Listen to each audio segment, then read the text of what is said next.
ti kidnap Jemima àti Ire. Ìgbìnà tẹ́lẹ̀ yóò bá ṣe ń pa kan nìkan tó ń bọ̀.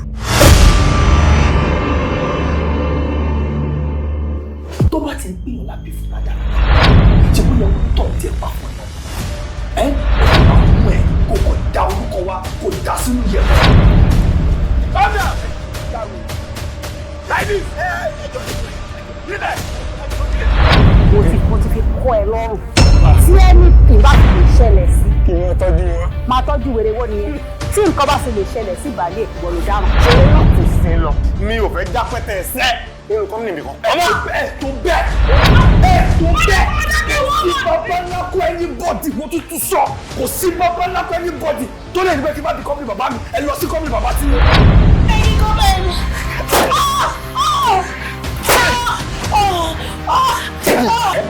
Tí gbogbo Yorùbá believe me, ẹ̀yin tẹ́ jẹ́ ẹ̀bùn mi náà tún believe me. Kí ló wà láàrin wa tẹ́lẹ̀? She was my girlfriend. ó gbé obìnrin wá ká mi mọ́lẹ̀ pẹ̀lú oyún nínú ó fẹ́ tì mí síta. Ọ̀gbọ̀ngàn ọba máa tiẹ̀ máa tẹ̀. Adé abẹ́sẹ̀ kan ṣọ́gbẹ́. mo tẹ̀ ti rí ẹ fẹ́ fọwọ́ lágbá mi lójú àbí ẹ ti rí pé mi ò léèyàn ẹ ti rí pé mi ò mọ̀yàn ẹ fẹ́ fọwọ́ lágbá mi lójú mi ò ní tà.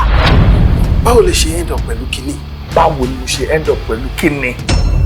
All thanks to you. Yes. Dé àbátí délé ẹjọ́, èmi fẹ́ kí ẹ ṣiṣẹ́ bí iṣẹ́.